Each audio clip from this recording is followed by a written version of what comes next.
In God's Word. Today, April 20th, we've got 1 Samuel 23, Psalm 31 and 54, and Matthew chapter 7.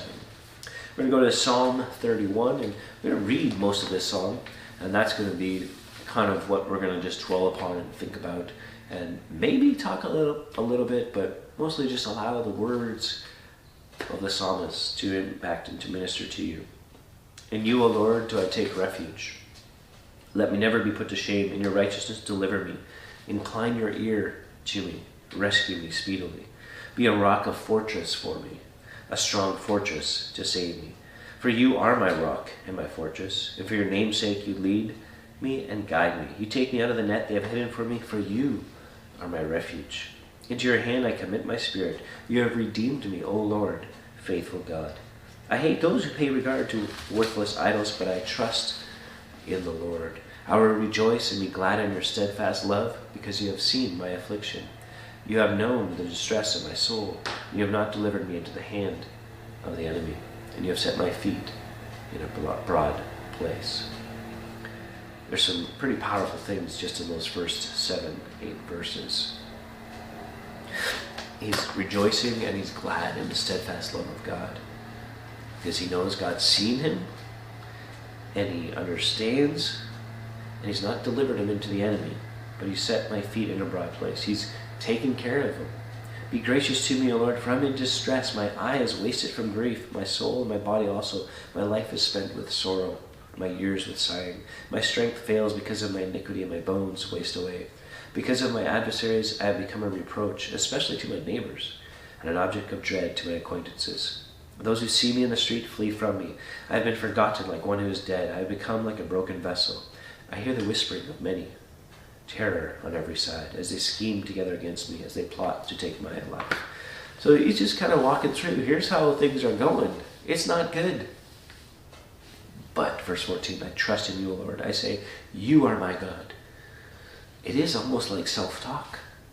Right? As you go through life, and I need this. We get in our heads. I was talking about this with someone not too long ago. How do we walk in the Spirit? And sure, it's, feeding on God's Word, it's meditating on Him, but the day-to-day in and outs of what that looks like, it's reminding ourselves throughout the day. As you see the junk of the day, it says, but I trust in you, O God. You are my God. My times are in your hand. Rescue me from the hand of my enemies and from my persecutors. I think we have to keep making deposits in the Spirit. Keep calling upon the Lord. Keep trusting Him. Fighting the battle of the war against the spirit and the flesh. David had it. He had literal enemies. And so in the same way, maybe we don't have as many like that at this point, but the enemies of the enemy, this Satan who comes against us through his demons, through our own thoughts, culture, we have to fight. We cannot just coast. We have to be moving forward, advancing. Make your face shine on your servant. Save me in your steadfast love. Lord, let me not be put to shame, for I call upon you. Let the wicked be put to shame. Let them go silently to Sheol. Let the lying lips be mute, which speak insolently against the righteous in pride and contempt. Oh, how abundant is your goodness, which you have stored up for those who fear you, and worked for those who take refuge in you, in the sight of the children of mankind. In the cover of your presence you hide them from the plots of men. You store them in your shelter from the strife of tongues. Blessed be the Lord, for he has wondrously shown his steadfast love to me. When I was in a besieged city, I said in my alarm, I am cut off from your sight, but you heard the voice of my pleas for mercy when I cried to you for help. Love the Lord, all you his saints. The Lord preserves the faithful, but abundantly repays the one who acts in pride. Be strong, let your heart take courage, all you who wait for the Lord. What a great word. Take some time to review, to think,